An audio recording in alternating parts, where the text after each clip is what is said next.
Ladies and gentlemen, we are live and welcome to tonight's NASCAR 08 Busch Series race coverage at the Texas Motor Speedway for the running of the O'Reilly 300.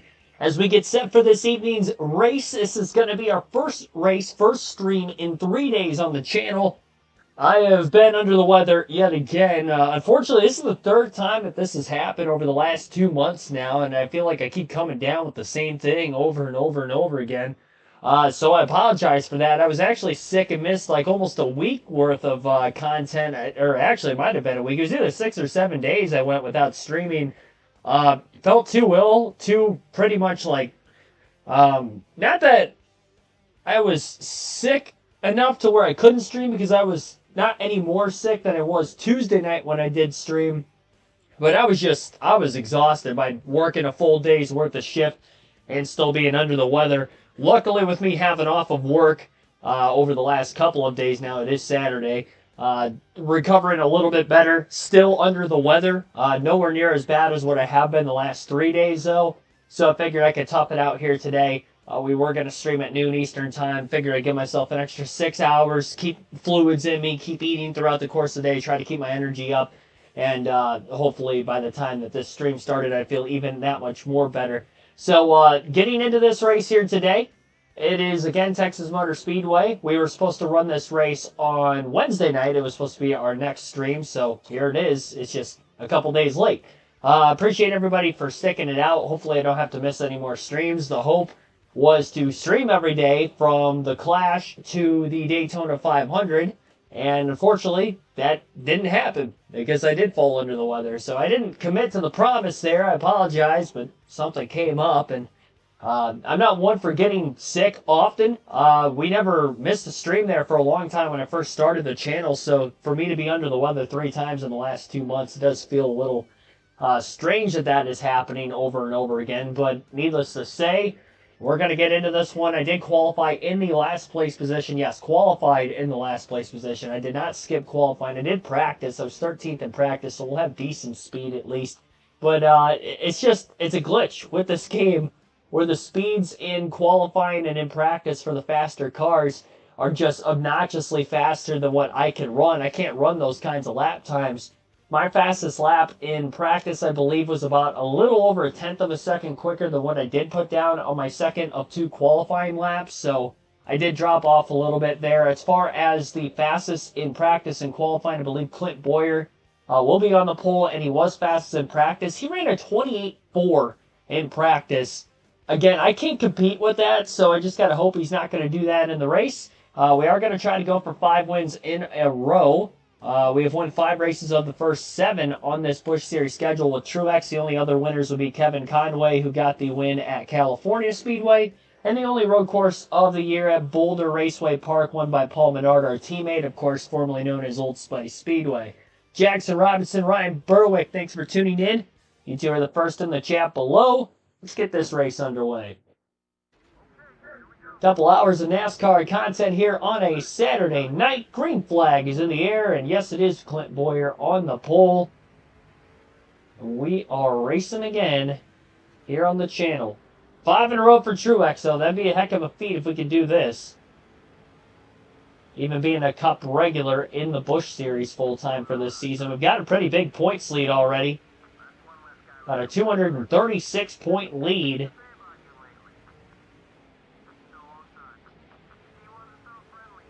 Pretty heavily on the brakes into turn 3. Almost made contact with the 110.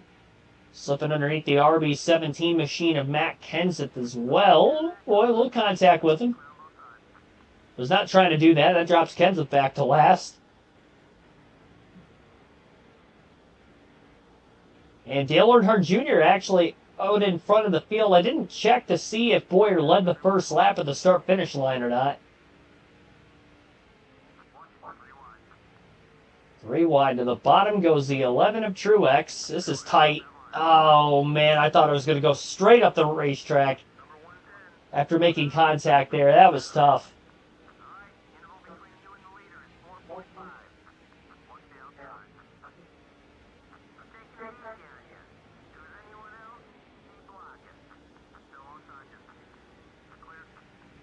NASCAR. About the 4:37. Not bad. 6 spots gained in the first 3 laps of the race. I'll take that. Try to get another spot on this fantasy driver in the 116, perhaps.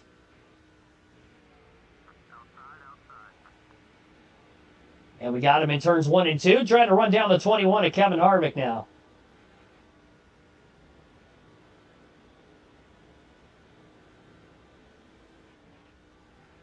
I don't know if we're going to have one of the fastest cars here today, even though the 1.5 mile tracks have gone well for me on this game. I just didn't feel I had that kind of speed in practice. Could have taken some downforce out of it, but I chose not to for the race. I wanted the overall grip. I didn't want to risk doing something in the race that I didn't attempt to run in practice with the laps I had allotted to myself. And per usual, 4 sets of tires for these Busch Series races is our limit, not including the set at the start, so we can change tires 4 times. David Reagan going to lead his first lap of the race, taking the lead away from Dale Jr. off turn 4.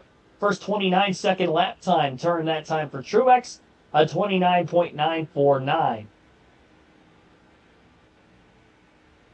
I still coughing? I am, unfortunately. Yeah, no, I'm still under the weather. I'm not 100% by any means, but I'd say I'm better than what I was the other day, the last time I streamed, which was Tuesday. It's the best of the last 4 days, I felt. Good enough to stream.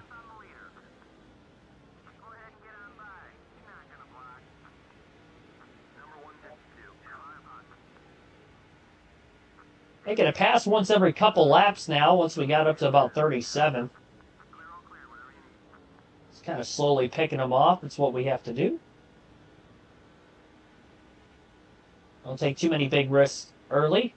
Made contact with a couple of cars in those first couple laps. Everything was extremely compacted together.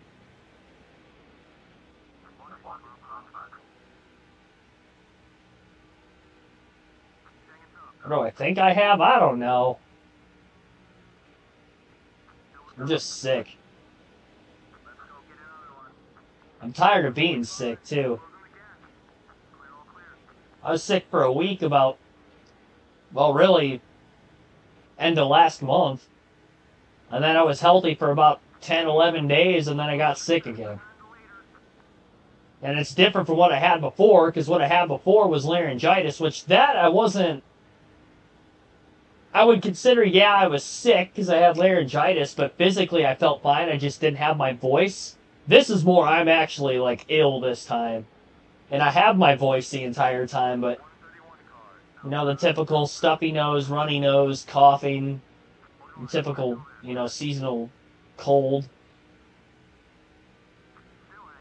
It just sucks that I had to deal with that literally just, you know, 2.5 weeks ago. A week and, like I said, it was like 10, 11 days passed by from the time that I got my voice back from laryngitis to when I ended up getting whatever I have now for the last several days. It's just stupid.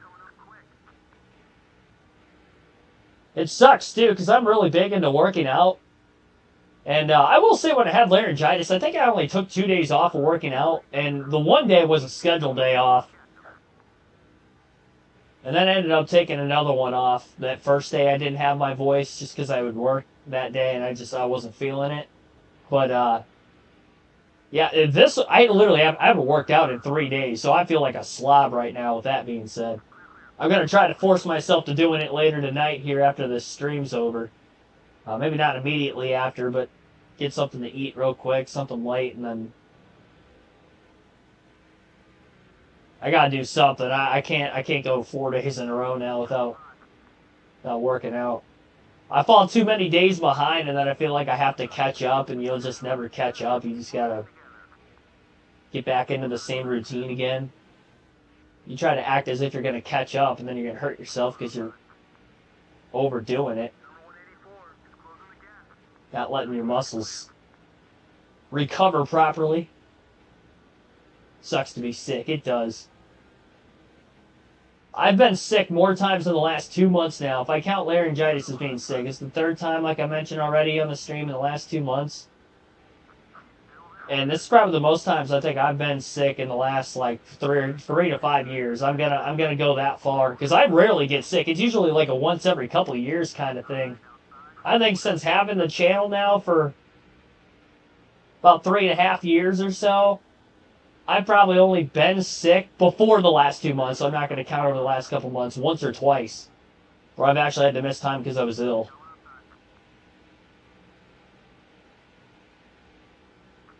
I rarely get sick. I've definitely gotten sick more times in the last 2 months than I have at least since I started the channel.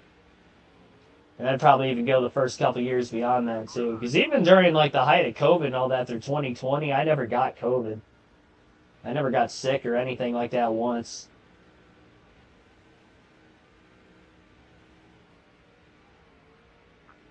Truex still making moves up to 26, about to be 25th if he can get by the 16 here. Not sure if that's Biffle's 16 or Ty Cleaver's 16, but it is a Roush Fenway Racing 16 car. It was a clean pass for the number 11.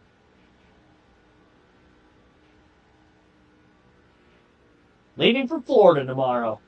Awesome. Going to Daytona, right? Or are you just going there for a completely different reason?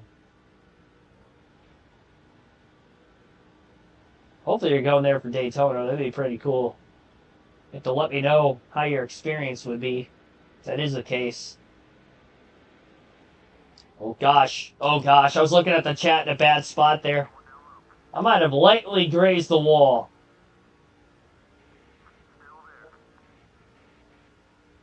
It wasn't by much, but it didn't take much getting up out of the groove. Just looking at the chat too long down the straightaway, I looked up at my TV, and then next thing I know, I was headed for the wall. I got it slowed down enough. I mean, I barely kissed it. A little smoocher.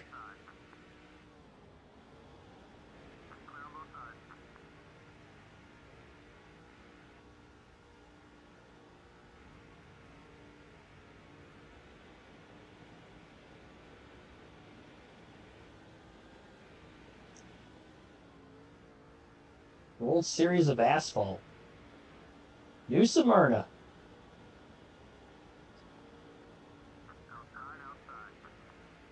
As much as I've always been into racing, when it comes to like local series or series predominantly outside of like the bigger motorsports in America, when it comes to like asphalt racing of any kind, you know, whether that be like a NASCAR, an IndyCar, or something like that, I've always been more on the dirt side of things when it comes to like local or even like bigger events, like single-handedly. I've never been one to watch like I've never watched a snowball derby live. Like not talking like in person, but even just like from the comfort of my own home. Like I've never been one to really want to watch that. I've always been more interested in dirt racing when it comes to that. I think one thing that has always gravitated me specifically towards NASCAR is because of the diversity in the schedule. Even when it was, you know, just 2 road courses a year, there's a lot of ovals that race so differently from one another. And even though they had so many cookie cutter 1.5-mile tracks, they were hauling the mail on those 1.5-mile tracks. I mean, they still are to this day. Maybe not quite like they were in like the Gen 4 era or even really the Gen 6 for the 550 package, but you know, something about seeing speeds of over 200 miles an hour on a nearly weekly basis, and then they can go to Bristol, and that was always my favorite track growing up, and put on a great show at a track like that, or a Martinsville, which I've always loved too.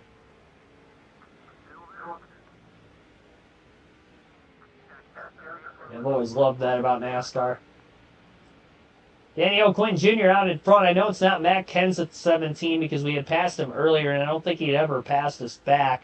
Clint Boyer, who started on the pole, and I believe might have led the first lap, although I'm not 100% sure on that. He has fallen well outside the top 10. He's only 2 positions ahead of us and has been stuck on the outside for several laps now. Ooh. Truex grazing the wall. That was a late block. That was a late block.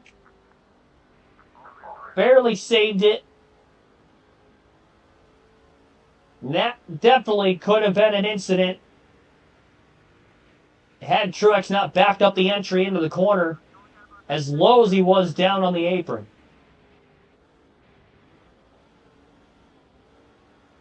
We're good. We are good.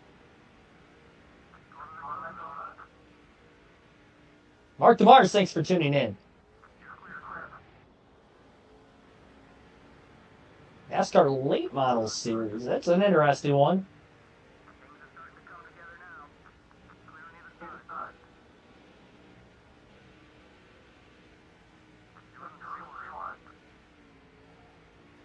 Truex going for it, 3 wide.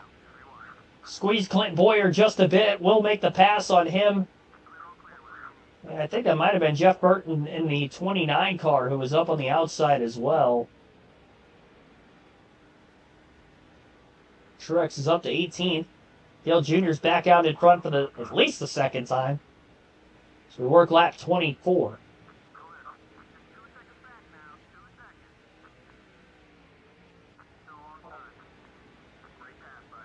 See, I grew up dirt racing too, though, so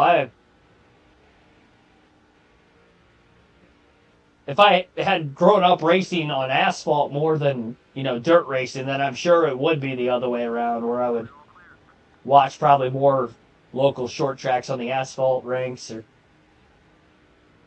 It's always strange, too, because Sandusky Speedway has like a local half-mile asphalt track, and that's probably, 50-something odd minutes, almost an hour from where I live. And I raced there on a dirt track, which was built into the infield. This is where I first started racing quarter midgets. But I never went to a race there at Sandusky Speedway, because I had a couple of dirt tracks that were local to me that were closer driving distance than that.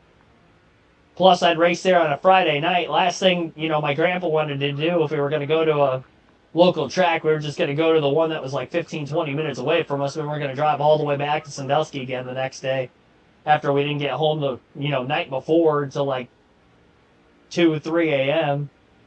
Especially if we finished in the top 3, because then the tech inspection was just so freaking long. You always had to wait till the last series got done before the tech inspection started, and that always sucked too at a younger age. They got better about that when I was getting older, that like kid karts and that stuff would be able to get out of there sooner. But when I first started racing in the quarter midget class I was in, we would be one of the first classes to race. That's cool. We'd be one of the first ones done, but if we finished top 3, we couldn't get out of there early. We had to wait till every series was done because they only had a select amount of people to do the teardown after the fact. Because a lot of the people that were doing the teardown was also doing like the officiating in the corners with the extra flag people basically in both ends of the track. Flags, they were all the same people that were working there. The people that were mediating, the lineup on the leaderboard that would update, starting lineup for the heat races and all that stuff.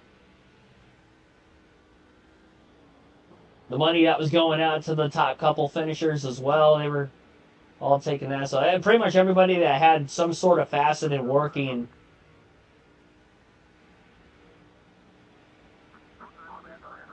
they were well equipped enough to do the teardown after the fact too. My grandpa always hated that too.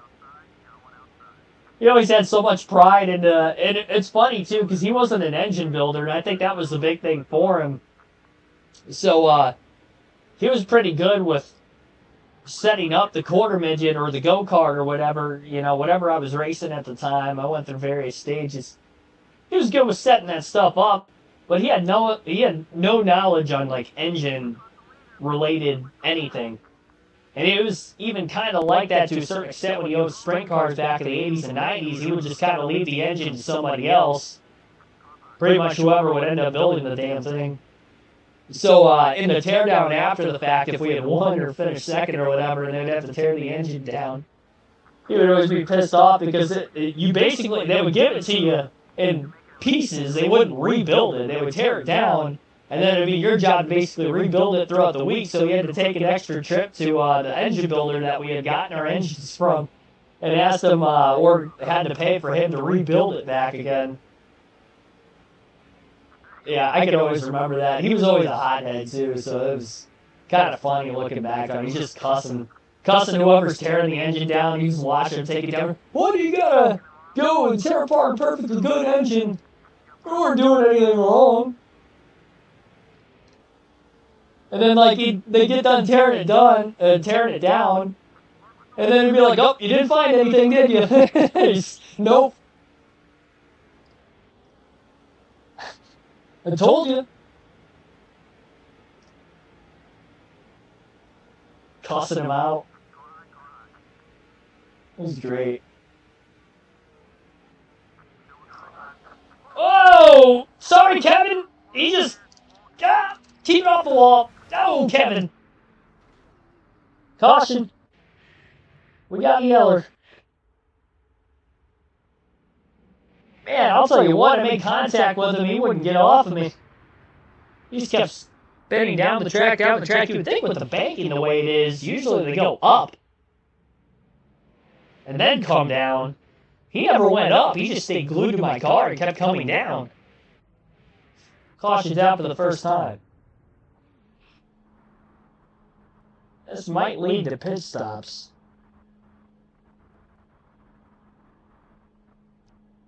Nope, just us. Can't take fuel or tires because we caused the incident there. I did run right through them. I had to get another look at the replay because there wasn't a lot of contact that initiated the slide from Conway in the 18, but at the same time...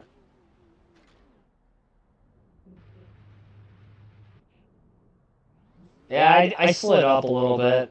There's definitely room there. It wasn't much, though. Right around the left rear tire. I didn't get much damage out of that. He definitely got the worst end of it. That's for sure.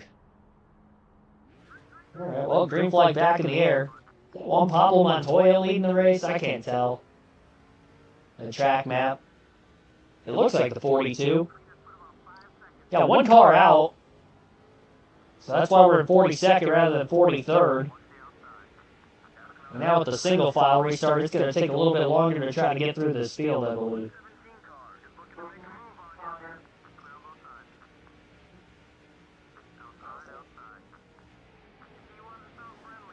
Yeah.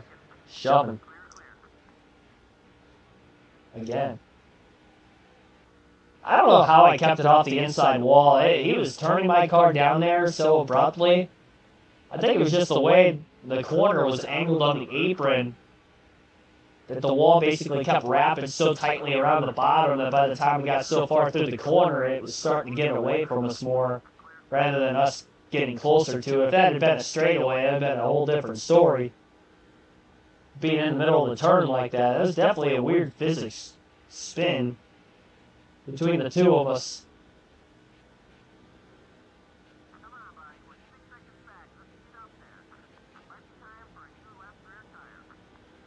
Definitely abused the tires quite a bit with that spin as well. Lap 39. We haven't had a caution-free Busch or Cup race yet. This is the 8th Busch race of the season, so no surprise that that's going to happen yet again.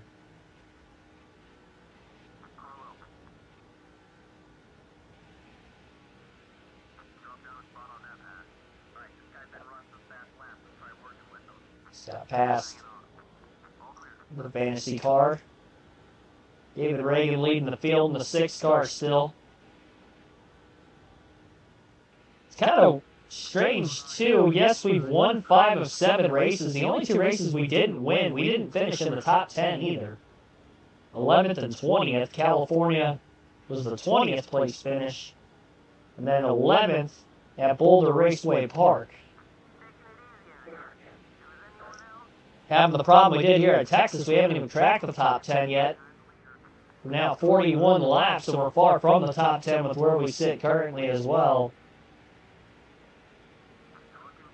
So maybe it's another one of those days. 236-point lead, though, so that's good for Truex. Definitely tell the car is tighter than what it was before, which is probably what caused us to get up into the 18, although I say we were tight, and then I drifted wide and got a little loose off turn 4. Stayed mashing the gas, though, and we were able to stay in front of the car that was down on the bottom for just long enough. Although they're going to drift right back to us again. Hopefully we get him cleared into turn 3 once more, and we did. I have to drive it in so deep just to try to clear him down there, and then I drift up and have to lift more in the center, and that's how they get back underneath me again.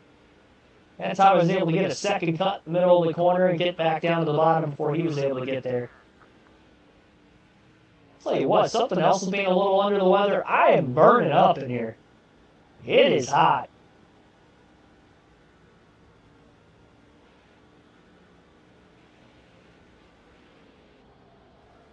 It's cold outside, too. I don't know why I'm so warm. It's like 20 degrees out there.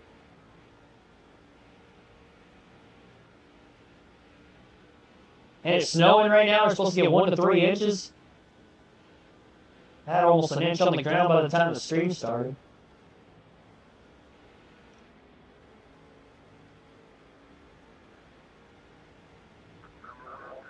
"30 minutes to Hickory Motor Speedway, grandparents' house, literally 10 minutes away." That's pretty cool. I've heard of that track at least. Oh boy. That's about the second or third time I made contact with another car in that kind of spot in the middle of the corner, and all 3 times I thought I was going to T-bone the wall. Luckily, it didn't happen. Keep the nose clean, keep the speed in it, keep the engine power on the car, and in the car, I should say, and keeping ourselves up there with a fighting chance still. Somebody blowing an engine right in the middle of turns 3 and 4. It was a fantasy driver. It looked like the 163. That was another position for Truex. He's up to 35th now. And that is our second driver to fall out of the race.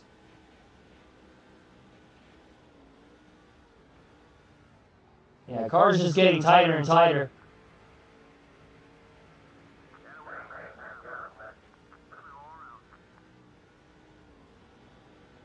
I don't think I have to make any adjustments. I just got to get new tires. I burned the tires up that slide with Kevin Conway. Combination of that and losing track position. It's a deadly combination.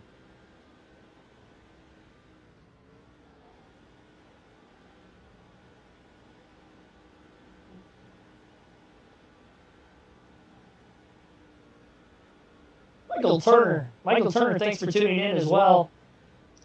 Didn't see in the chat, excuse me, until just now.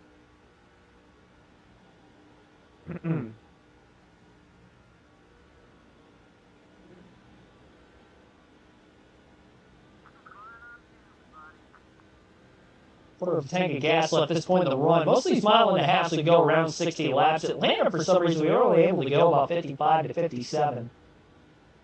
But about 60 everywhere else. We've had 1 caution, so maybe we can go a couple laps beyond 60. This time, at least. Don't know that that would be the case all the way through the race or not.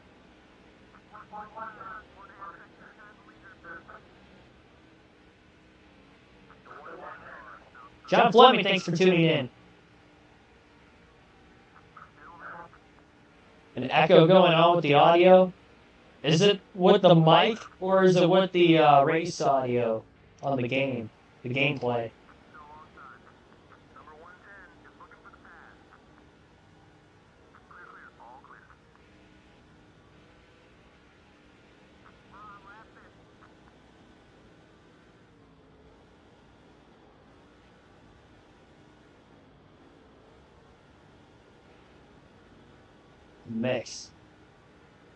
Mix of the two? Let me pause it for a quick second. I think I know what you're... So it's with my mic. I see. I see what's going on. There you go.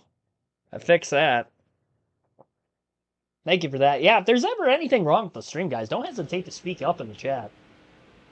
I can get it fixed more often than not pretty quickly. The one click of the cursor over the... a mute button on my OBS stream, and there you go. Especially if it's something I've had happen to me before where I know how to fix it, it's easy for me. I'm not a tech wizard by any means, but...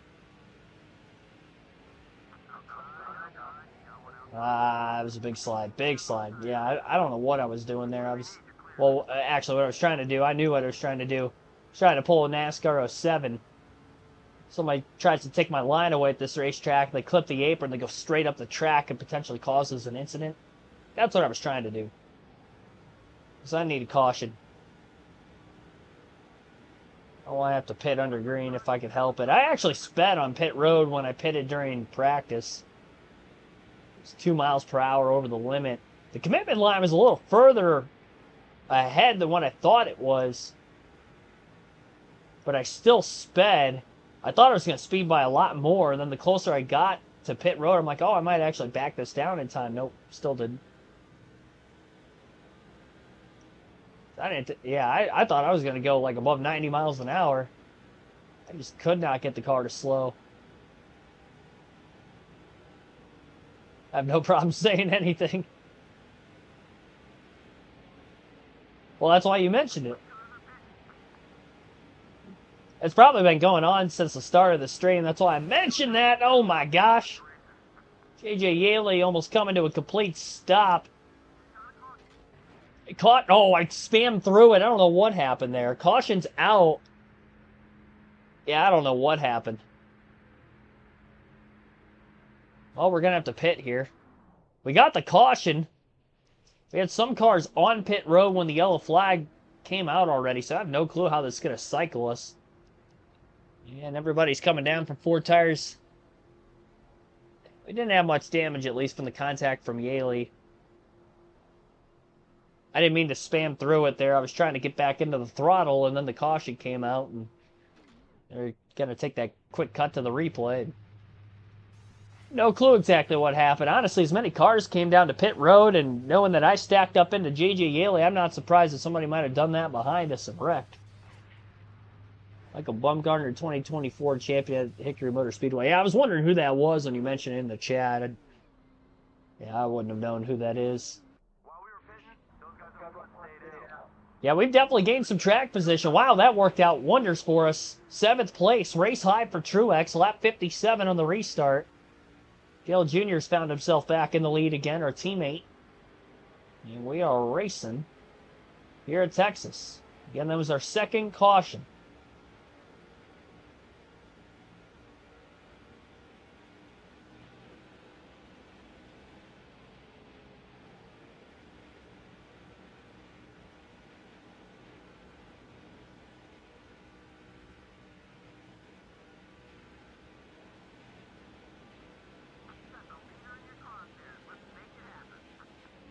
Junior lost the lead immediately back to David Reagan. Reagan's led quite a few laps. These first 58. Same for Earnhardt. Big run for Martin Truex Jr. trying to get underneath the 41 of David Stremme. Struggling to do so. Finally gets underneath him in the middle of 3 and 4. And clear. For 6th.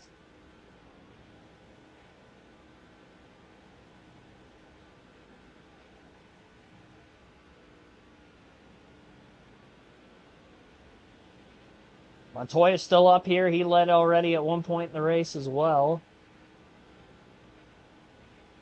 Sam Hornish Jr.'s up to 3rd. He's been in the top 10, I noticed, through the leaderboard, but I don't think he's been that high up on the leaderboard yet. Just dropped to 29.557. It's still mind-boggling to me that the fastest lap I saw in practice was a 28.4 by Boyer. Tell you what, you go into practice and qualifying, and the AI, it's so broken that I cannot qualify well. It's just not possible. I haven't qualified in the top 10 across all 3 series, and I've qualified for most races.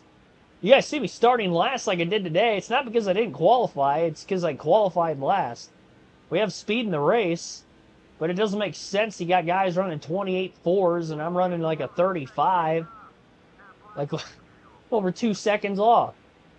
Doesn't make any sense. Somehow in the race I'm running a 29.4. But that's still a second off of what Boyer had. We started on the pole. Hornish to the lead. Montoya's dropped to 6 after Truex gets by him for 5th off turn 4. And looking to get by his teammate Dale Jr. for fourth now as well. He's got it. That caution gave us some life, I'll tell you that much. Reagan blocking.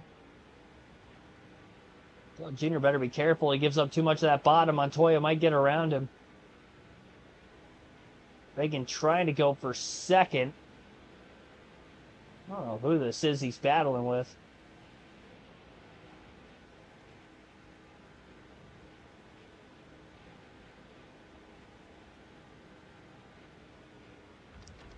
So, Conway was involved in the first yellow. That lazy spin, although he did get contacted from behind by Denny Hamlin after the slide.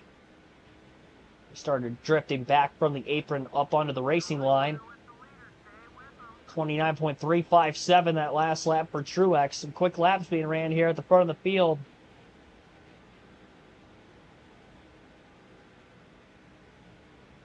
So quick, though, that we can't get a run on anybody. Conway going for the lead on Hornish. Oh, boy. That was a jam session there for Truex to get by David Reagan for third. He checked up when they were side by side for the lead. Oh, I almost turned myself on Dale Jr. And then I overcorrected. I wasn't trying to block the top. I did try to block the bottom, though.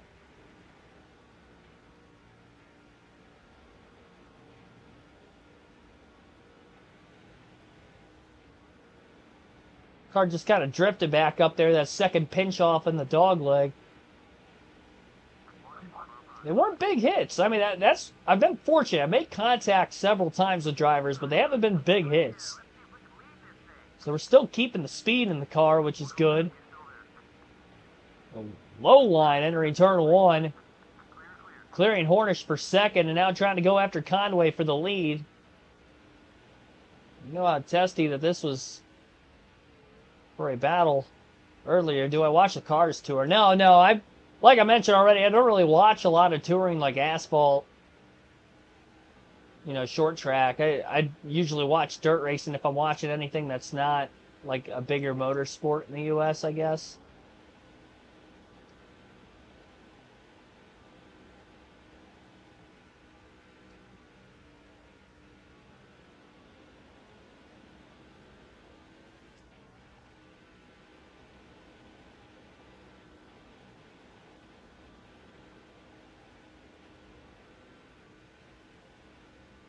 It's just not as big around the state of Ohio either. I mean, this area, Pennsylvania, Ohio, Indiana, it's so big on dirt racing.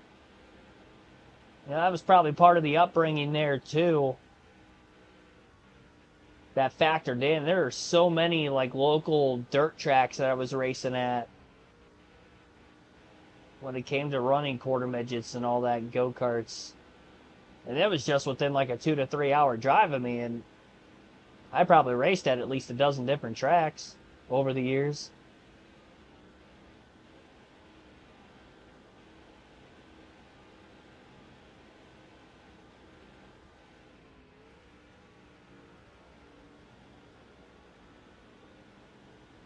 I could think of 7 of them off the top of my head just in quarter midgets alone.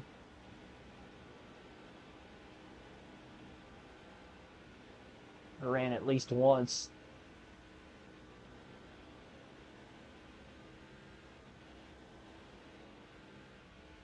Ah, my gosh. Just overdriving it, trying to get to him.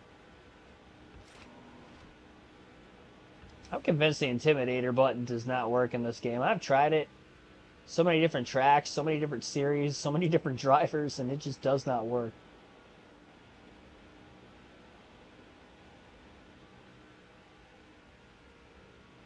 Well, Conway was a tough pass earlier, and it seems to be the case again here.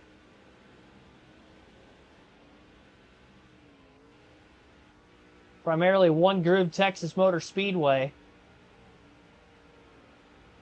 It's not going to make this easy on us either. Going to look to the outside. That's probably not going to work. Get him up off the bottom just a little bit. Try to get that cut. center off, get to the inside. And that's not going to work either. Well, maybe. It didn't work immediately. I guess it works for the next corner. And for the first time today, Truex leads lap 72 off turn 2.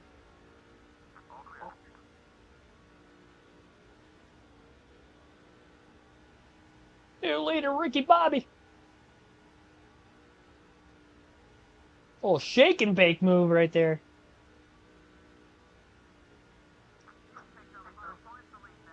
Yep, 5 bonus points. So we've had so many different leaders. There's definitely a very good opportunity we can lead the most laps. We restarted at lap 57, so we've only gone about 15 to 16 laps on this fuel load.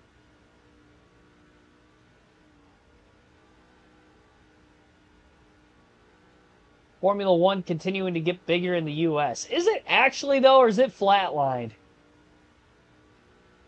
I don't feel like the hype of Formula One in the U.S. is as big as it was a couple of years ago.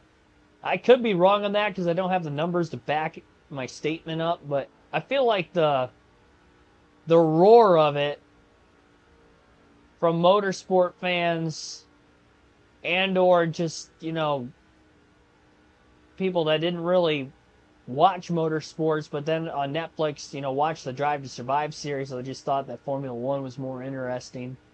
Not really knowing much about motorsports in general, both before and after the fact, but they gravitate towards drama, so, you know, something like that, I guess, should captivate an audience. We're simple creatures. But, yeah, I don't know. I just don't... I don't seem like it's as big as it was. I don't think that their viewership has tanked by any means, but I don't think it's really gone up. I feel like it's just kind of flatlined the last couple of years. I see numbers going up in the U.S. Well, you gotta, like, where are you getting your numbers from? That's what I want to know. Go to the outside, get around this fantasy driver. Whoever that is, they blew an engine earlier. They're back out there on the racetrack, and now they're holding up second on back, and it's allowing a lot of cars to catch up to Kevin Conway in the 18. Conway gets through. Truex continues to lead. Might need somebody to do some research in the chat to help the conversation out here.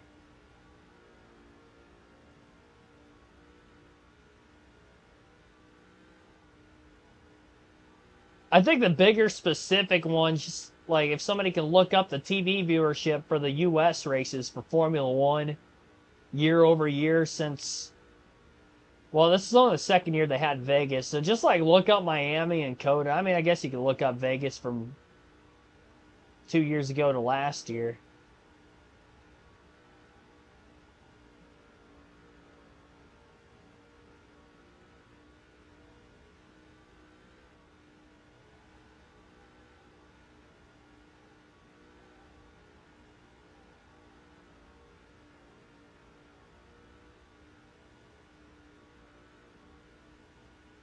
I feel like the height of Formula One's popularity in the U.S. was that season with Hamilton and Verstappen that went down to the wire and they tied at the end of the year, and Verstappen had the tiebreaker.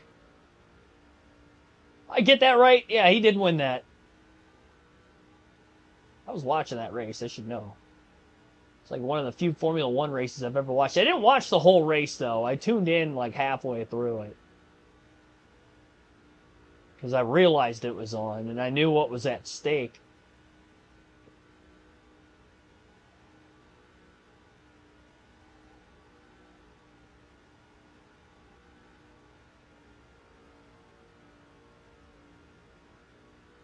Seven to 8/10 of a second lead here for Truex.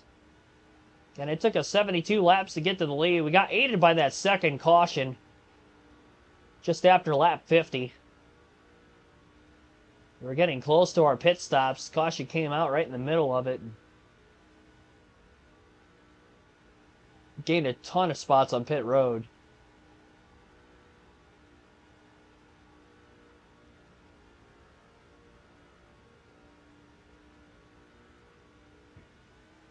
I don't even think we were in the top 20. We ended up cycling out 7th.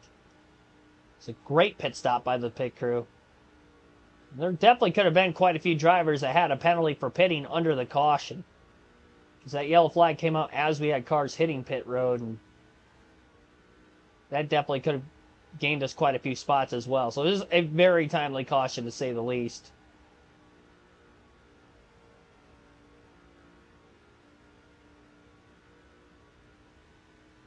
Viewership has dropped 3% since 2022. Well, I guess it's not.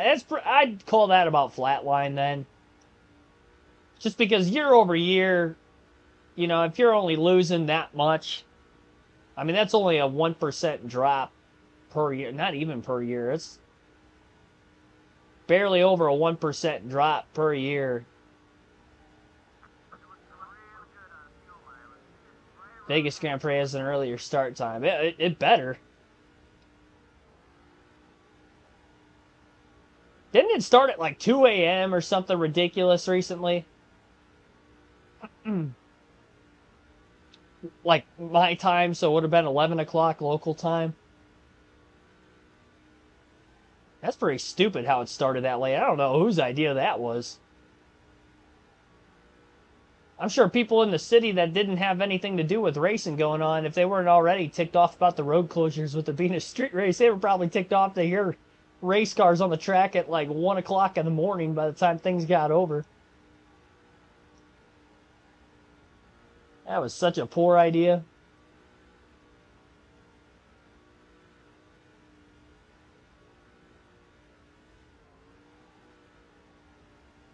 Somebody else blowing a motor on the back straightaway, I noticed. So the lead's been extended to just over a 1 second gap over second place.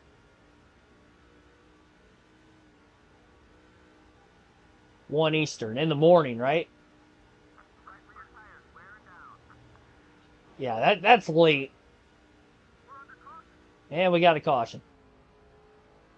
Yellow number 3 is out.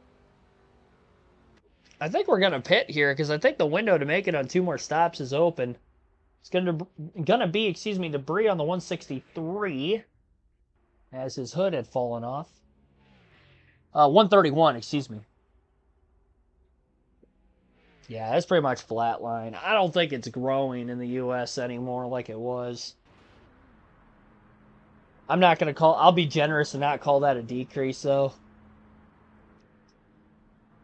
By technicality, it is, but... Nobody else is hitting pit road, so this is actually kind of shocking.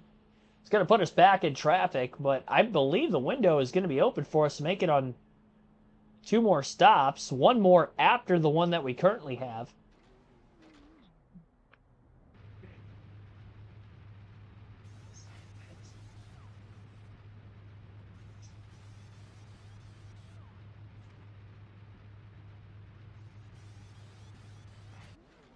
Now I could shrink the camera.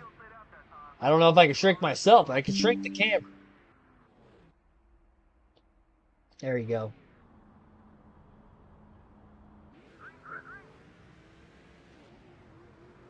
I'm not that old. I haven't shrunk too much. I don't think I'm 6'4" anymore. I'm kind of curious to measure myself. I feel like ever since I started working out, I feel like my spine's compressed more. Either that or maybe I just don't stand up as tall as I did when I was younger. I hit a growth spurt pretty early growing up. I was 6'4" when I was 15 years old, which was a freshman in high school. And then I didn't grow another inch all the way throughout high school, so I was 6'4" the entire time. You know, here we are 10 years later. I don't think I'm 6'4" anymore. Maybe I'm like 6'3.5" or something, but I don't know. I feel like I don't feel like I'm as tall as I once was. So I run into other people that'll say that they're 6'4" or something, and I feel like I'm kind of looking up to them a little bit. I'm like, either you're like 6'6", or I've shrunken since I was in high school. They both could be true. Oh boy, yep, that's... Gosh darn it, man. Hate wrecking people, I'm so sorry. It looks like I just flat out turned him, and that clearly wasn't the case. My car just kind of pushed. It was so flat. He was coming down. I was already there, but I already had to take the corner flat. It looked like a racing deal more than anything. The first time when I did that to Kevin Conway, it was way more my fault. But that one, you can definitely see him turning down. Like he thought I wasn't there. I held my line that time. Well, it's going to be interesting, because if they all pit... Okay, they're not. That's good. So we're going to have to go back to the tail end of the field again. I didn't burn the tires off like I did with the Conway incident earlier, so that's good. It's our fourth caution of the race. Got 4.2 seconds of damage to repair. Surprised it was that much, honestly.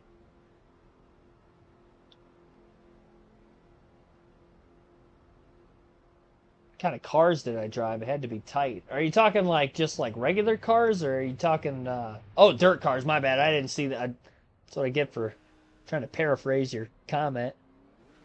Yeah, well, so at that time I was just racing go-karts, and I actually got into the excuse me, I'm gonna have to pause it so I can cough for a second.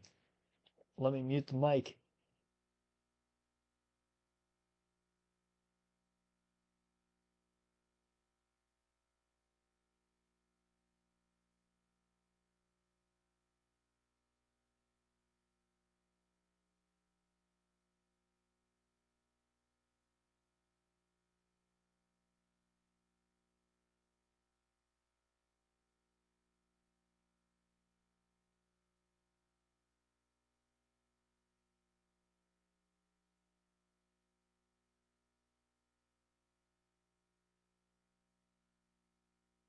You know, I'm not gonna lie. With how I felt throughout the course of the day, I'm surprised that that's the first time I've had to pause the stream to cough or blow my nose. So that's pretty impressive. We made almost half the race. All right. Ugh. Let's get through this restart. Got a tickle in my nose now. That's not good. That's not fun.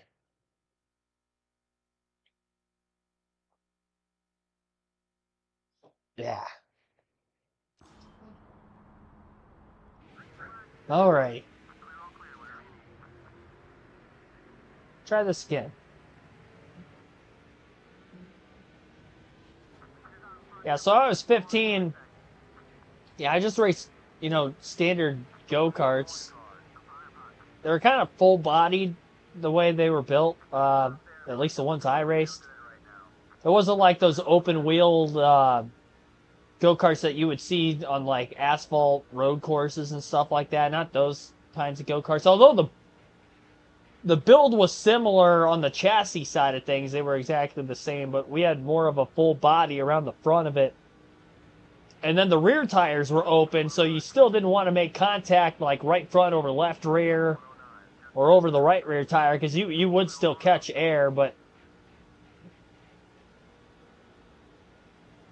if you hit them square enough in the back bumper, you could kind of do a, you know, regular bump and run move, but you had to be technical with it. Although you would go to certain places, you got a bunch of people that don't know what they're doing or don't give two shits, and then they're just plowing you.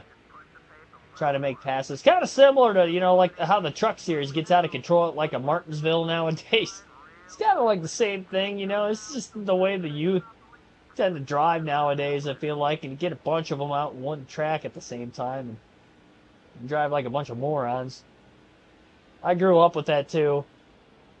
And I mean, that was going on in the mid-2010s, so that tells you anything. It's been going on for a lot longer than just the last couple of years.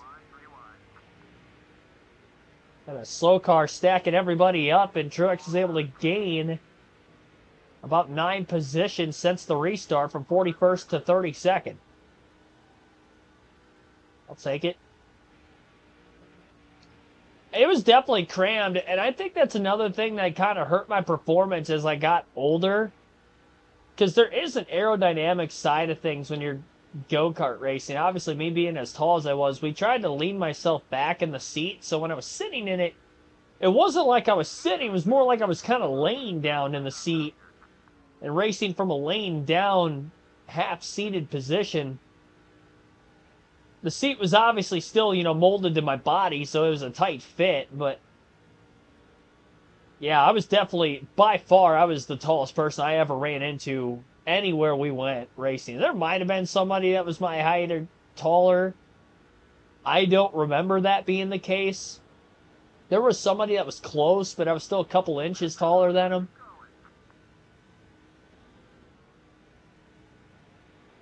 But yeah, I've noted, I mean, I barely won any races when I got to like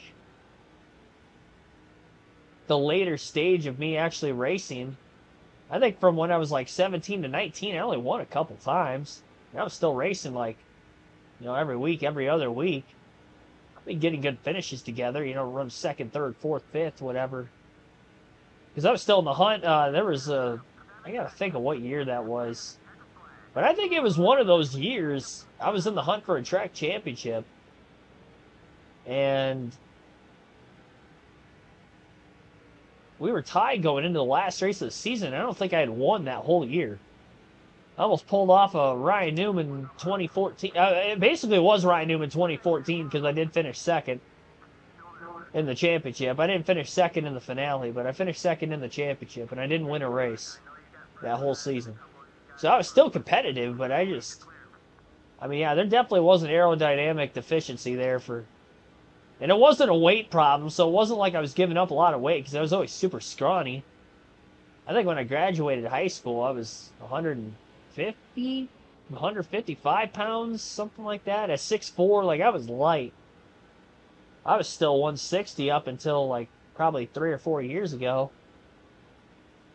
Now I'm up over 190, so I look a lot healthier now than I did when I was younger. But yeah, that definitely hurt. It would have been probably better. Oh boy, we got trouble. Back straightaway. We're going for it. Oh, I tried to jam the brakes late. Don't wreck, please. They didn't. We went for it there. Got a couple spots. Actually got about 7 positions. I'll take it.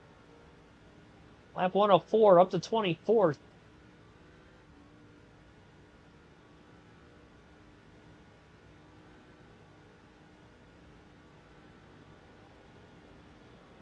Yeah, the funny thing is, too, with quarter midgets, I was in the middle of, I think, my third, like, competitive season of racing. Where I was, like, actually, like, racing against other drivers. It wasn't just like testing. Because like the first 2 years, there was this local deal that this old guy had. And he would basically just have it open practices on like Saturday and Sunday afternoons. And he would take good care of this track. But he'd leave it open for anybody to just kind of come. And it was like $10 for like an all-day deal. So it was like super cheap. That's kind of where I got my start. And then I didn't start like actually racing until I was 8. So from the time I was like 6, 7 years old, I was doing that every weekend. So I'd learned my, my craft, I guess, and the driver's etiquette before I actually started racing. My dad and my grandpa were pretty big on that. And that built me into being the clean racer I was. 189 pounds at 5'6". Yeah, see, and just imagine being like 8 inches taller and being 30, almost 40 pounds less than that. That's light. Like there were some people that said I looked unhealthy, and I took offense to that when I was younger. I just didn't eat enough. Especially when I wasn't at school. It was actually kind of one of those deals where if I was at school, I'd actually eat more those days than what I did when I didn't, because we'd have, a lunch at school, so I'd have a lunch and then I'd have a dinner. But then if... Oh my gosh, don't wreck, please, don't wreck. They might wreck, I don't know. No, they didn't. Thank goodness. That's a couple times now they stacked up. Oh, that's why they stacked up. This fantasy driver who's down a cylinder was holding everybody up again. I'll tell you what, the pandemonium since this last restart. I can't wait till they all pit. get us back in the lead for a little bit. Get me some clean air.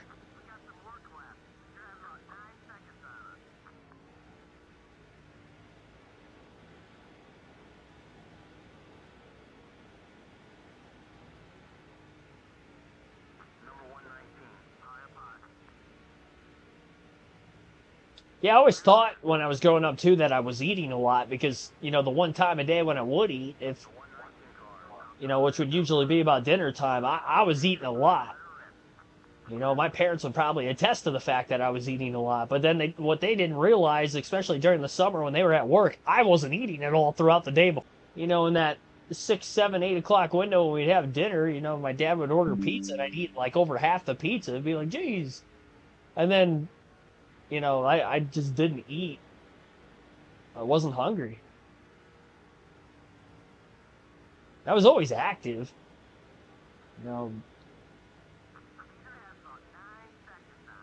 always, you know, going to the park and either playing pickup basketball games or playing, you know, during the week, obviously, racing on the weekends. I'd count that as a workout. It's hot. It's not as hot as like an enclosed car in the middle of the summer, but when you're still wearing like full, you know, fireproof pants and shirt stuff, I'm sure I was losing weight on race days. And see, I'd always eat a lot at the racetrack too. I'd always be getting up and getting hot dogs like all the time. That was always the go-to concession stand food for me at the racetrack. It was always getting hot dogs. It's always getting hot dogs, and if it was ever like a local short track, it was always those bucket of fries. I always call them dirt fries because if you sat in the corner, you'd get some big old like mud clots basically thrown into the bucket of fries. But yeah, no, you'd have I would always get the fries. I would always get a hot dog. But yeah, no, yeah, not until I started working out. And then even when I was working out, the first like, it was probably about like a month or so. I'm like, man, that's weird that I'm not like gaining weight. I'm actually losing weight. You know, little to my knowledge, again, I wasn't eating a lot. I just kind of figured that, you know, you can work out and gain muscle. Little did I know that I actually had to, if I was going to gain weight for working out to build muscle, I actually had to increase my calorie intake. And then from that day, I'm like, all right, I need to make the initiative to eat more. And yeah, ever since then, I started slowly putting on weight. And I wanted to do it in a healthy way. I wasn't going to eat a bunch of junk, but so I never really did at that point anyway. And if I did, obviously, I was only eating once a day, so it wasn't hurting me. But yeah, so I made the initiative that day that I was going to start eating more because I mean, it definitely messes with you when you're younger and you're like super scrawny like that. But then you're tall, so you just look abnormal compared to everybody else. You're taller than everybody, but you're also skinnier than everybody too. So it's this weird combination. You don't really fill your shoes out too well.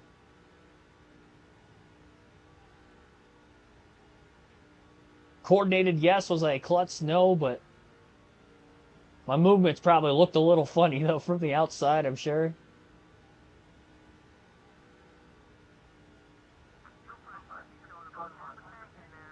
All right, lap 116. We got to try to make it to lap 140, which I think we can make it that far. And that means we could go one more pit stop to the end. I'm so surprised. During the last two cautions, nobody hit pit row. We pit during the third yellow. And the fourth yellow, because we had caused it, I couldn't pit then.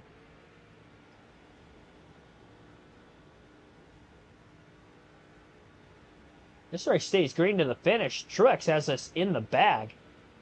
What a strategy call to pit when we did. And we definitely, with that last caution, could have completely blown the strategy, but it's not the case. About a 26-second lead. So not the entire field is a lap down, but You know, we are in a good spot if it stays having the 4 yellows to this point in the race. I don't think we're going to stay green.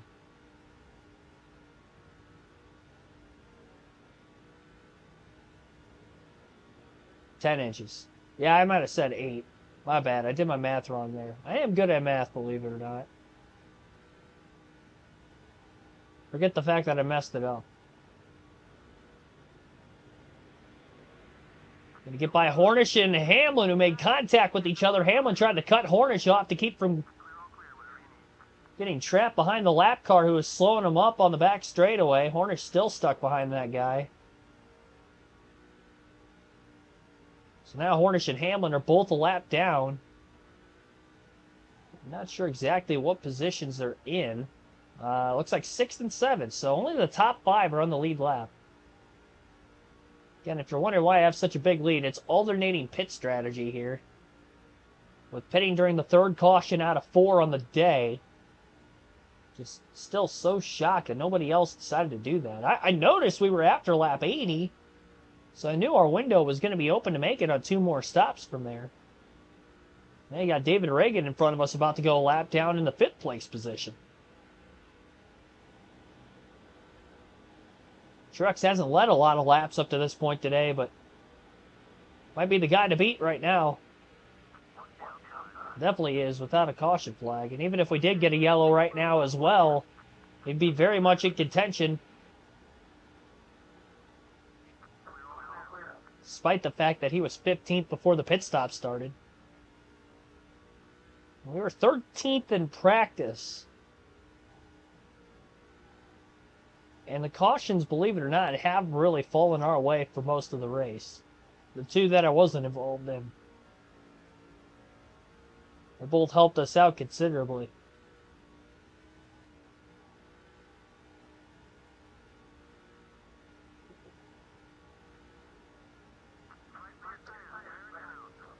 Diabetic for 8 years. It's 2017.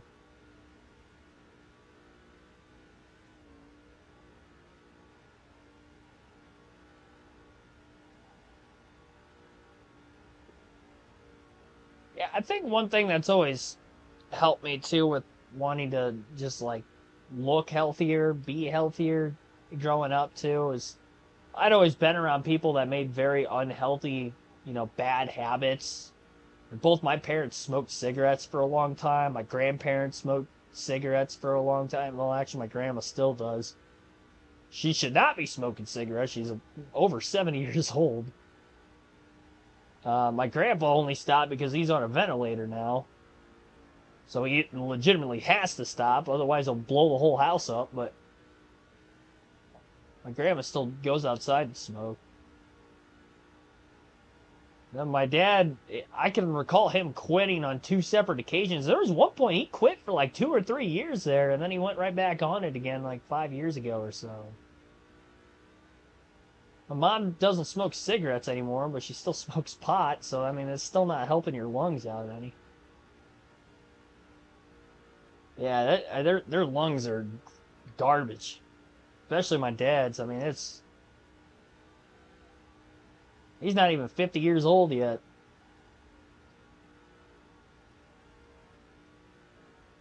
And just seeing that, and seeing my grandpa's health decline at an older age, and yeah, I didn't hit him until he was pretty much retired. And you could say, like, oh, he went, like, all those years or whatever was smoking before he got injured, before his health started to decline on him. But, I look at it as, like, well, how many more years could he have went with a healthier life, He literally just retired for probably 3-4 months before he fell ill. And he's been on a ventilator for since 2019 now. I think he retired when he was 65, so he's like 71, I think. He's 72 this year.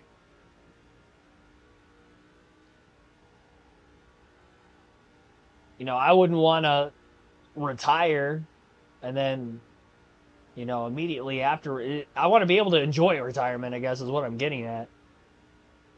It's one thing to make it that far, but it's another thing to, enjoy it. to the fullest extent. So yeah, I've always been big on, you know, eating right growing up, but and all that stuff.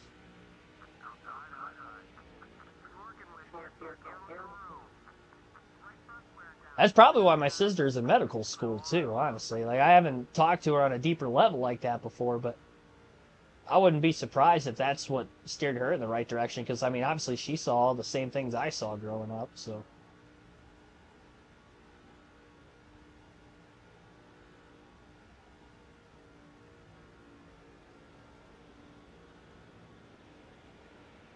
Highly recommend, if anybody out there watching the stream or watching the channel on a regular basis is a smoker, do your absolute best to give that up as soon as you can. Cold turkey.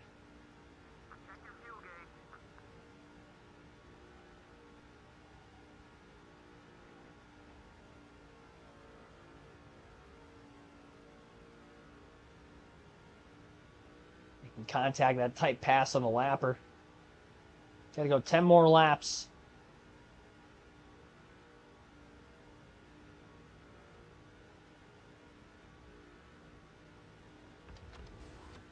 Is Kevin Conway in front of us on the lead lap? I believe this is the 4th place car.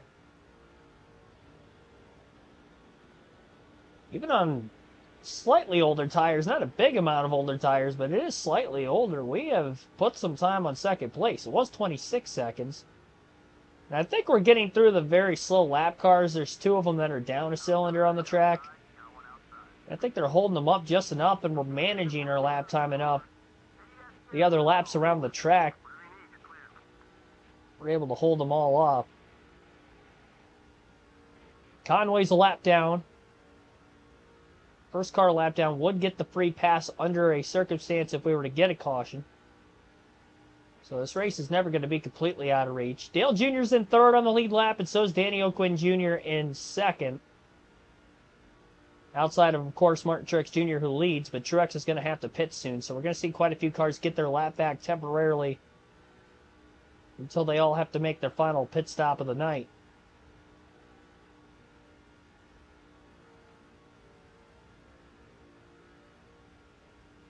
Alrighty. 29.357.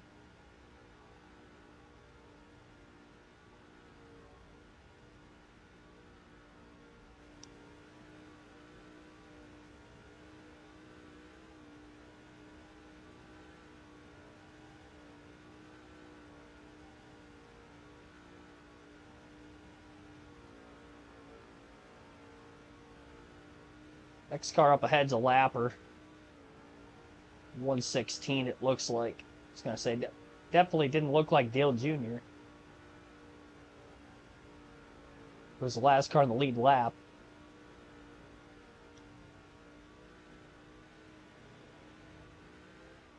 Although Jr. might be the next car up in front of him. Car's still a little too far out, though. It's hard to tell for sure. Oh! A smack of the wall. Off turn 2. End of the tire stand. A little door slam right in the middle of the corner. That didn't feel good.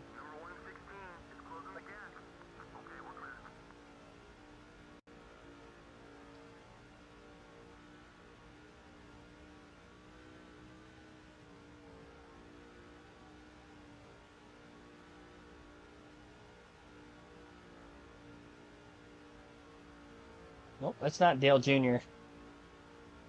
Oh, fantasy driver, 152.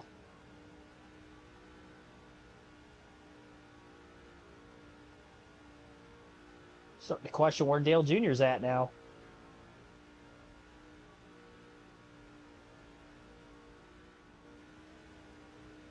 Where is that man?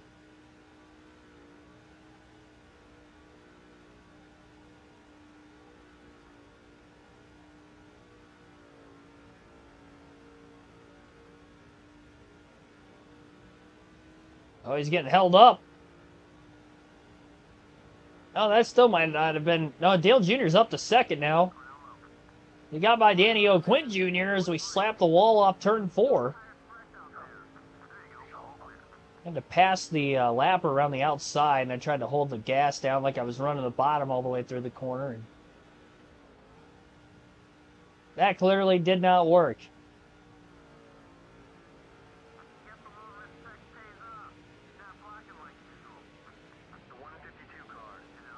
Car's definitely starting to shove. Get this late in the tire stint like we are.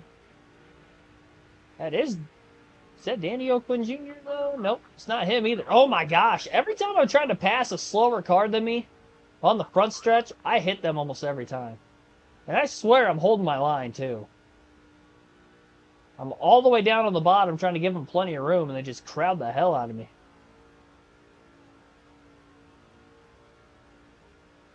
Caused a wreck that one time. We don't need a wreck right here because I'm going to have to pit very, very soon. Lap 140, 61 to go. Further we can make this, the better. I'm going to try to go one more lap and go to lap 141 before we pit. Looks like Dale Jr. is going to retake the lead here once we end up hitting pit road. A 28-second lead over him. We're definitely not going to hold on to the lead through the cycling. Gonna risk it here. Gonna go one more lap.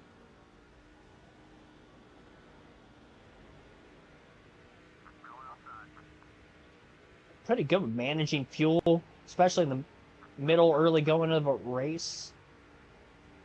Not risking it too badly. I haven't ran out of gas on this game yet. Slipping and sliding around another lapper. We'll have 59 laps to go when we cycle off pit road. I think we're going to be good on fuel to the finish. Truex is pitting. And did not speed. That was our first green flag stop of the race, believe it or not. Our first two were under yellow. And I didn't speed like I did in practice, so it was improvement. See, it's a good thing I practiced, because otherwise, if I had not done that, I probably would have sped there. I knew where to slow the car down.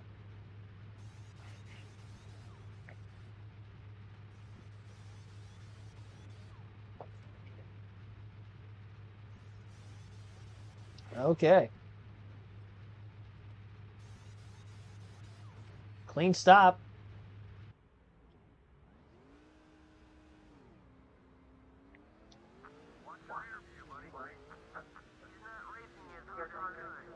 We just need this race to stay green.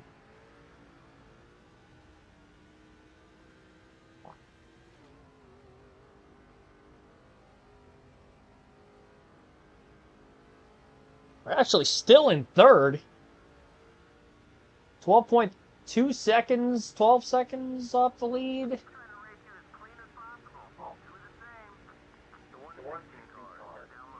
There we go. About 11 seconds back.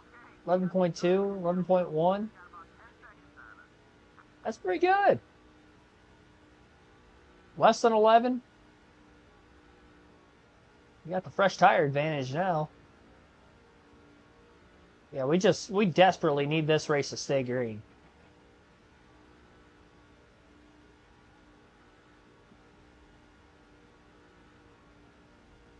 Stay green, and we've probably got 5 in a row here for Truex in the Busch Series.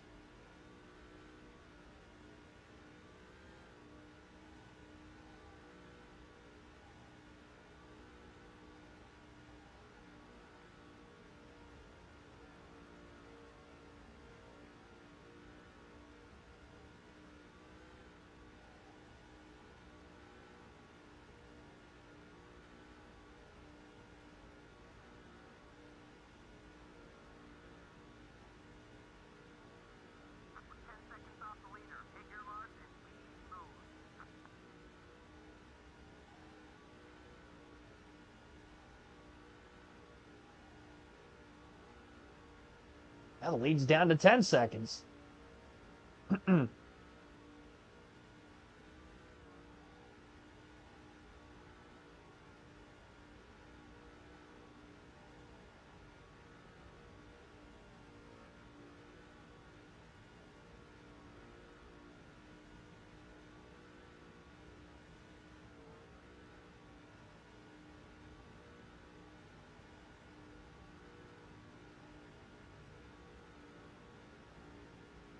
Still got one more set of tires left.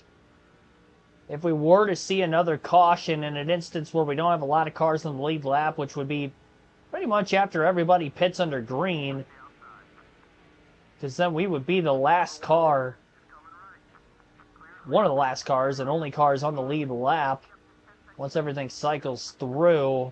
That'd be a good spot, I believe, for us to pit. Put the fresh tires on if we only have to pass a couple cars, but we got fresh tires. I like our chances there. Especially depending on how many laps we have left. If we only got a couple to go, I'm going to obviously hold on to the track position. Keep the lead. So it's going to be dependent on how many laps would be left. But that would be the situation if we were to catch a yellow. We do have that extra set of tires again in our back pocket. Everybody else has only pitted twice today up to this point, but that is why we're in the position we're in. We just pitted the second time earlier than everybody else. And I'd say it's working out pretty well for us.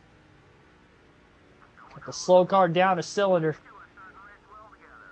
I believe he just came off a pit road too. Truex gets by smoothly.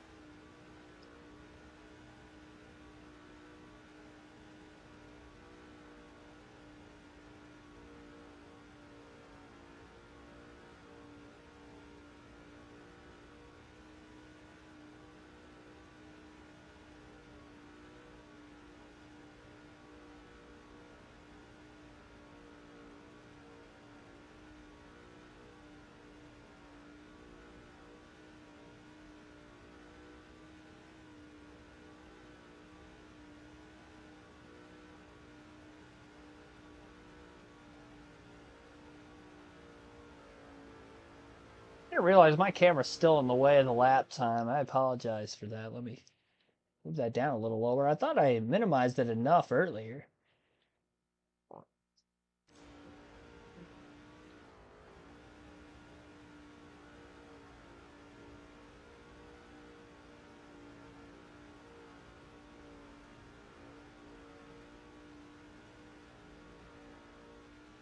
$50 laps to go now.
Truex blowing by the 126 car on the outside.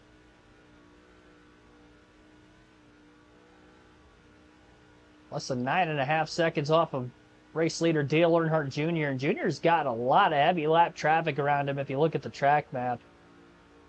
Now a lot of clean air in front of Truex after he passed that 126 in very quick fashion. Truex has slightly fresher tires.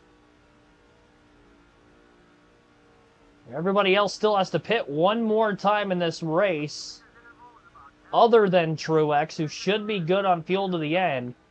We had 59 laps to go, and we cycled off the pit road, so we get down to about 29, 30 to go, and we get to halfway out of gas. It's going to be tight.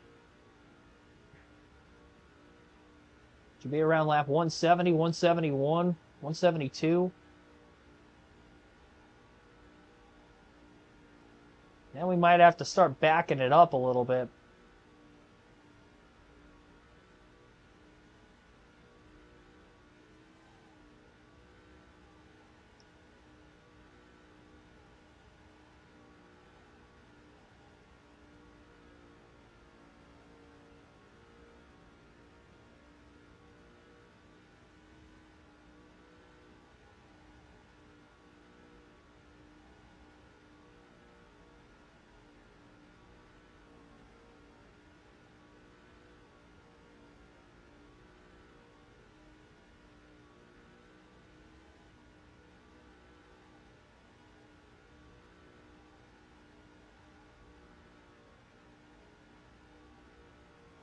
Going to be going live tomorrow at 5 p.m. Eastern, just before the Super Bowl.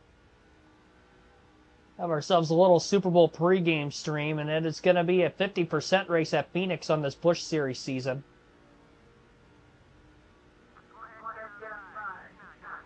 So 100 laps, a little sprint race for you. And we'll get done with that pretty close to the start of when the Super Bowl is going to be kicking off. So probably get done maybe a half hour or so before that still, but that'll be our stream for tomorrow, and then we'll have another NASCAR 08 stream scheduled for Monday and Tuesday, and then Speed Week coverage starts on Wednesday on the channel. It's going to be a lot of fun. Wednesday, Thursday, Friday, Saturday, and Sunday, all Daytona Speed Week coverage on the channel. Practice qualifying for the Cup Series all the way through the week, the 500, the duels, and then obviously the Truck, Xfinity, and even the ARCA race on Saturday as well. All coverage coming up for you. That ARCA field's stacked, by the way.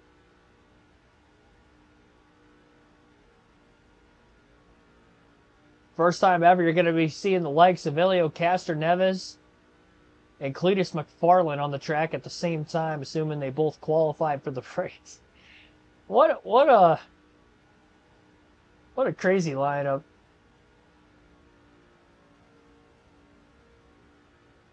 Then you got the pizza guy probably making a return of Andy Jankowiak again. Oh my gosh. The things you love about ARCA. But yeah, Helio Castroneves is going to be running that race, so that might bring in some viewers for the ARCA race this season. Cletus big on the YouTube side of things. I don't watch his channel much, but when I saw that he was testing at Daytona in an ARCA car to try to get approved for the race about a month back, I thought that was pretty cool. So obviously great to see some outsiders bring engagement. He knows how to wheel a race car too, so we'll see how he fares. We've seen drivers with not a lot of stock car experience run pretty well in the ARCA Daytona race. I mean, Frankie Muniz was pretty much top 5 most of the race there a couple years ago. Haley Deegan obviously finished runner-up in her Daytona ARCA debut, so you never know. You never know what could happen there. It is ARCA, and it is Daytona. But yeah, 47 entries. They will have a full 40-car field for that ARCA 200. Not all 20 cars are going to be competitive. Maybe only half of them will be, but that could lead for some chaos, let me tell you. Might be a lot of cautions in that race. They ran relatively clean last year. Really the last 2 years. They were clean last year until the closing laps. The year before that, though, it was a pretty good race when Greg Van Alst won. It was not only clean, but it was very competitive, too. That was one of the better ARCA races at Daytona I've seen in a minute.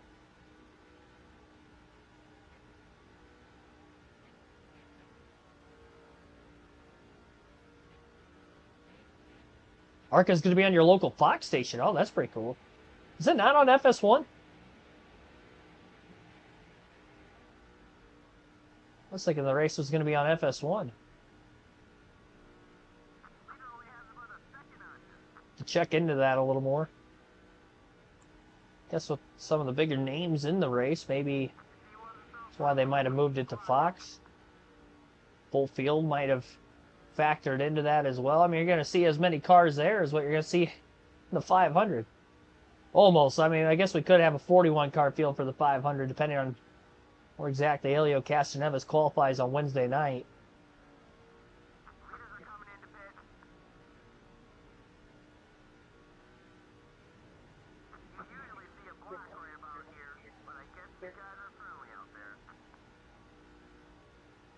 Haven't hit halfway out of gas yet, which is good. 35 laps to go.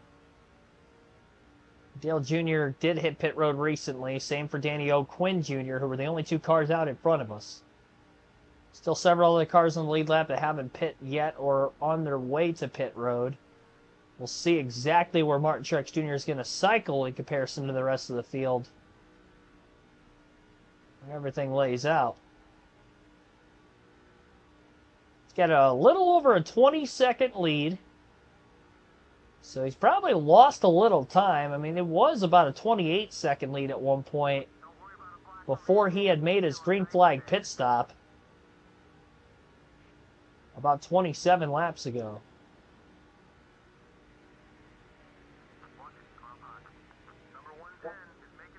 Now it's about 25 seconds, so it did slow down a bit.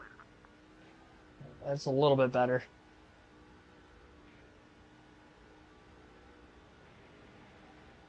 Local Fox station is the opener for ARCA. Yeah, that's pretty cool.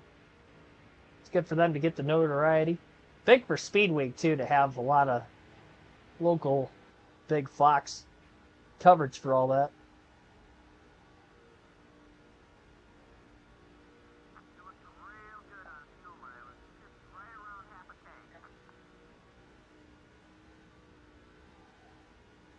All right, so we're probably short. I think we are just short on fuel. Lap 169. 32 to go. I hit halfway out of gas. It left pit road with 59 to go. So we are not going to go a full 60 laps here. Which would be probably why everybody did not hit pit road when we did during the third caution. But I'm also surprised they didn't do it during the fourth yellow. I couldn't because I was involved in the incident. Accidentally turned another car. Boy, I was committed to staying hooked to that bottom line, hoping I wasn't going to shove up the racetrack. Thank goodness he moved out of the way just slightly. Didn't move out of the way much, but it was contact. 30 to go now. Well, it looked like we were going to be in the best position to win this race. Now I don't know that that's actually the case. Even a splash and go. I don't see us cycling off of pit road with the lead. I mean, we have older tires. With everybody else just pitting recently, we might need to see another caution before this race is over, after all. And now would be the best chance because there isn't that many cars on the lead lap, and we can take our final set of tires, we can top off on fuel, and then we're good to go. We don't even need to top off on fuel. We can splash and go it, and we only need about 2 to 3 more laps.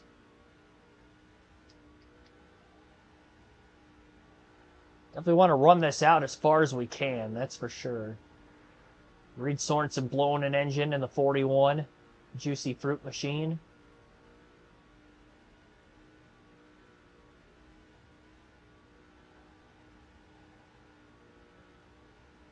29.357, which is our fastest lap of the race, was ran very early compared to where we're at right now. Stremmy's up to 4th. First car lap down. Kenseth's worked his way up to 6th. What a run for Kenseth in the 17.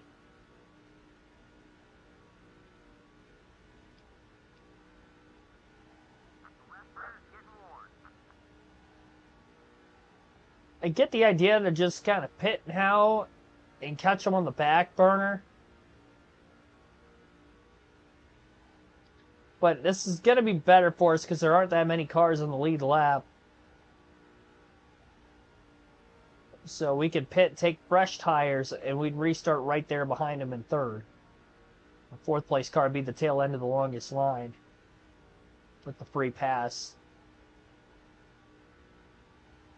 It's going to have to be our plan. It's definitely going to be splash and go if we have to pit under green. Half can of fuel, no tires, no adjustments, and hope that a 25-second lead is going to be enough. Got a lot of clean air right now too. Definitely don't want to give that up and cycle out in traffic if we could help it.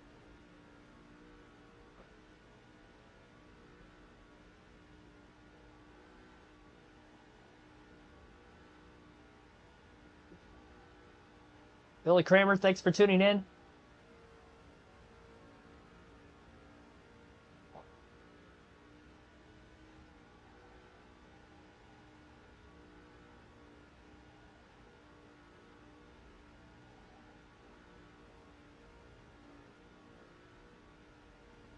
.24 to go. Laps are winding down very, very quickly. Been an extremely long time since the last caution, too.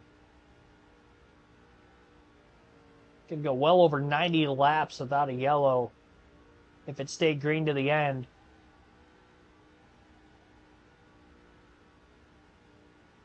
Almost half the race that we had those first 4 cautions fall within.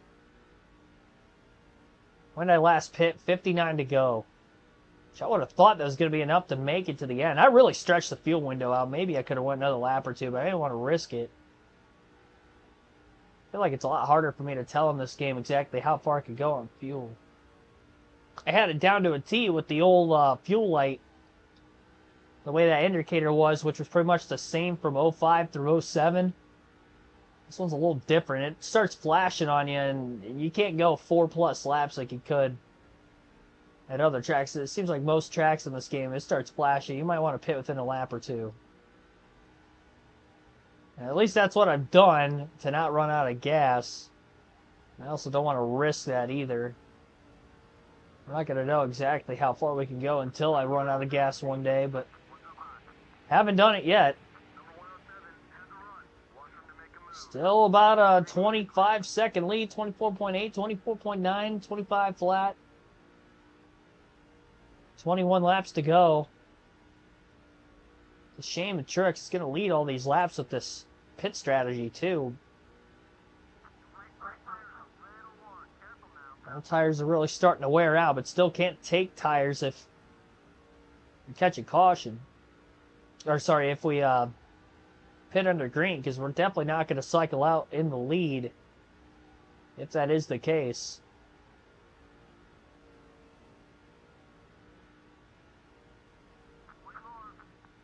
$20 to go.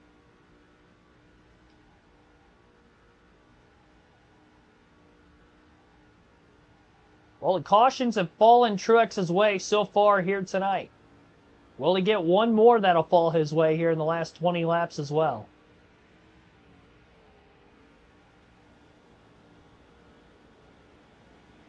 That's way out of the gas on J.J. Yaley.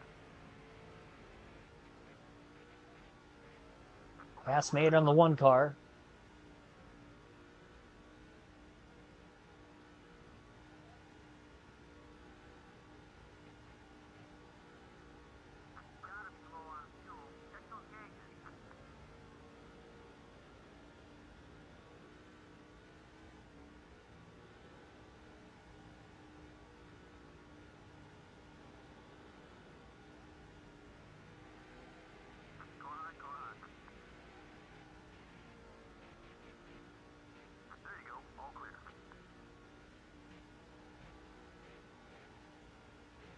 They're starting to free up a little bit more.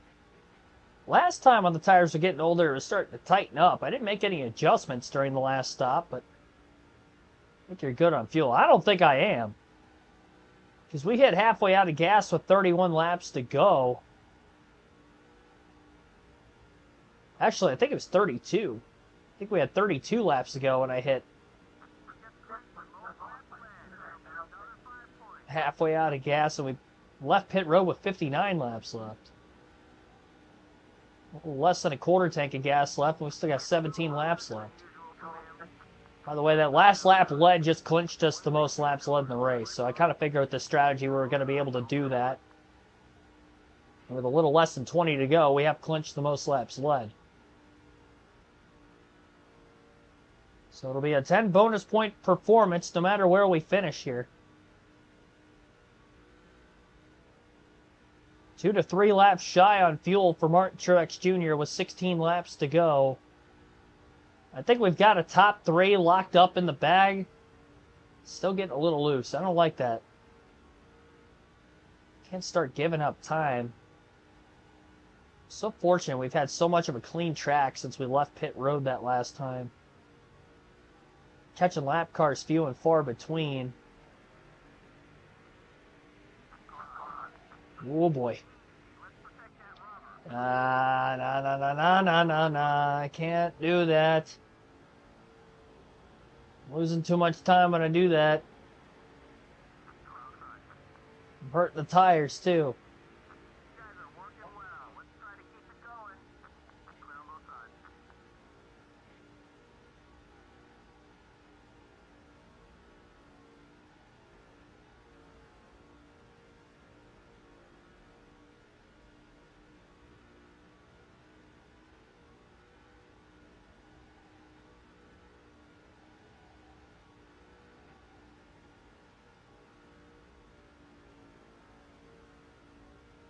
Hopefully we just catch a caution. We're starting to run out of laps, so we get a restart. We're not going to have a lot of time left. Only have to gain a couple spots, but again, only 3 cars on the lead lap. Dale Jr., Danny O. Quinn Jr., and of course our leader, Martin Truex Jr. 13 to go at the line there. Lead is just over 25 seconds. Truex having to go splash and go, and his tires are definitely starting to fade on him at this point in the run. Dale Jr.'s in second, and Danny O. Quinn Jr. in third. Neither one has won a race this season on the Busch Series side of things. In fact, Jr. hasn't won on the Cup side either. Easy Network, thanks for tuning in.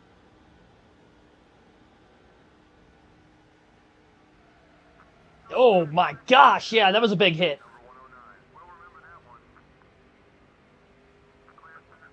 I was closing in on that lap car so quickly. And my car was sliding. Surprised I still caught him on the exit of the corner with as big of a slide as I had. This car's fade. 11 to go. She's slipping away from me.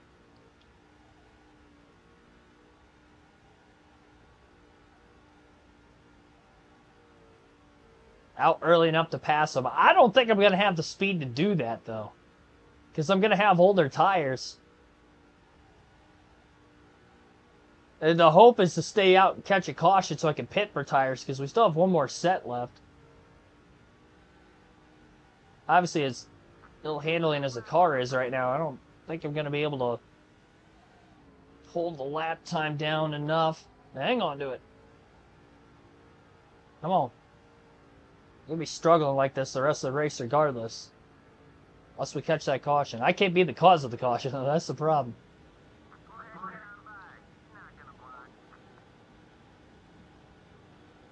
There we go. Stayed planted all the way through 3 and 4 that time. There we go. Now we're picking up some speed. Oh, bump draft to the 126.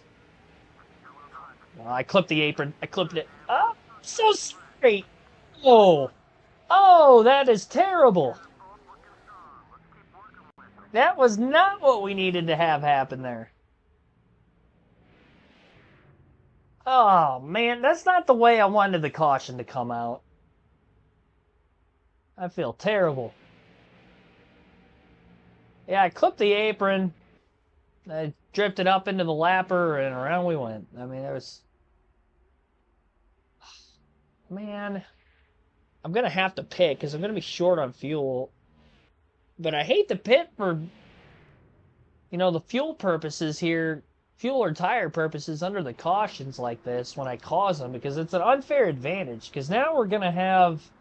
We're only going to lose 2 positions. Dale Jr. and Danny O. Quinn Jr. are going to be the only 2 drivers that are going to actually cycle ahead of us here.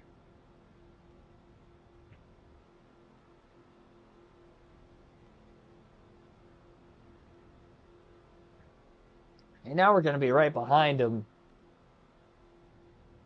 This gives us a better chance to win the race, is what I'm saying. And it shouldn't, because I caused the yellow. You would think causing a caution, you would have less of a chance of winning the race, rather than more of a chance. I hate that. I honestly, I don't feel great about winning this race, honestly.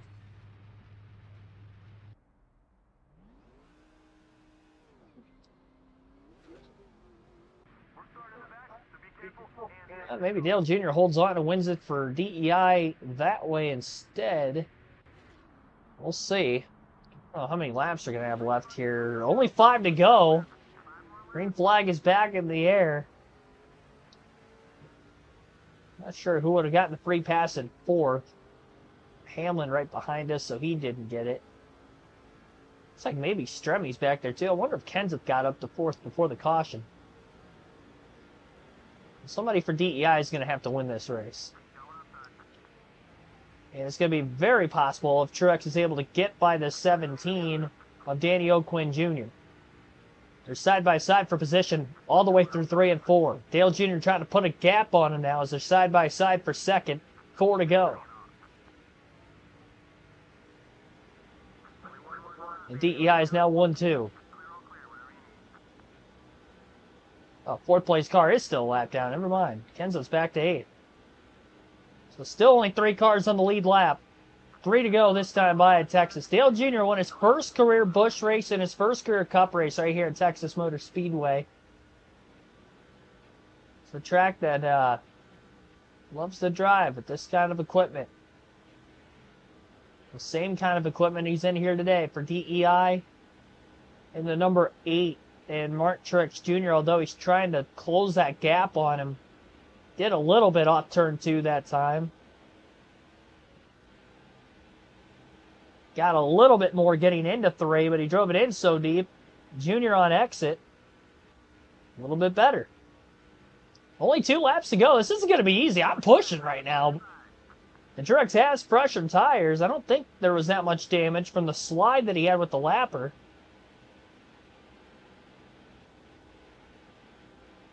Jr. keeps hitting his marks on the bottom. I'm not going to be able to get underneath him.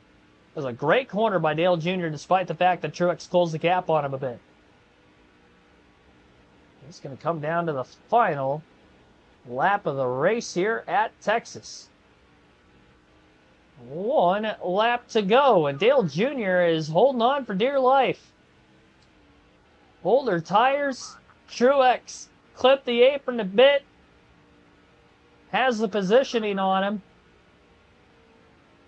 He's had to cram it in there and hope for the best. The fresher tires, he didn't slide up the track like he did on the older tires earlier. And Truex is clear for the lead in the middle of 3 and 4. And the win streak will continue here at Texas. 5 in a row for Martin Truex Jr. Nose to nose for second behind us. I think Jr. got him. And he did. It's still a 1-2 finish for DEI. Danny O'Quinn Jr. brings it home 3rd, Denny Hamlin 4th, and David Stremme rounds out the top 5 in 5th. 75 laps led for Truex, a max points day yet again. 2 hours, 6 minutes, 50 seconds total time of the race. Margin of victory, 1/10 of a second. Last lap pass for the win. 5 cautions, 38 lead changes, 141.91 mile per hour average race speed. Rest of the top 10 outside of the top 5 would include Kevin Harvick in 6th, Matt Kenseth 7th, Juan Pablo Montoya 8th, Casey Mears, who started deep in the field, in 9th, and Sam Hornish Jr., who led 14 laps today, finishing 10th. Earnhardt led 51 laps after starting 3rd. And, yeah, only 3 cars finished on the lead lap. Definitely would have been more if I had to pit under green, and we might have won the race still had I not brought out the yellow, but we'll never know. If you'll only stop. I don't feel the greatest about winning that, but we did win it. So again, 5 wins in a row now, 6 out of 8 on the season. And we'll try to go for 6 in a row tomorrow night at Phoenix. T. Peterson, John Wood, R. Jordan, Jay Campbell, Reed Sorensen were the DNFs in the... Excuse me, give me a sec.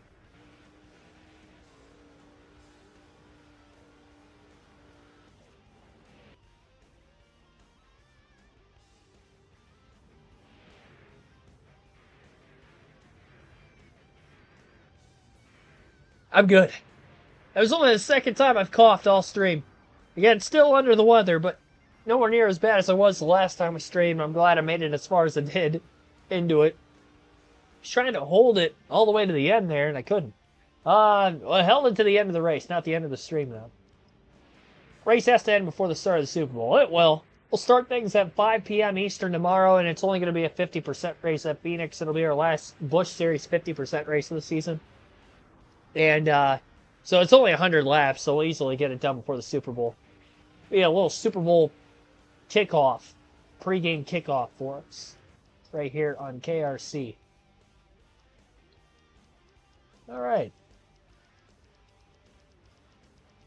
Pole sitter Clint Boyer finished 18th. Our other teammate Paul Menard lap down in 15th place. Yeah, the pit strategy on my end and then that caution the final 10 laps, the only reason we had 3 drivers on the lead lap. If I had pitted fuel only, we would have had a lot more drivers if I had to make a green flag stop rather than a pit stop under caution there late. Finishing on the lead lap. So again, 100 laps tomorrow. 5:30 p.m. or sorry, 5 p.m. Eastern, we will go live at Phoenix. And our points lead is going to extend back even more.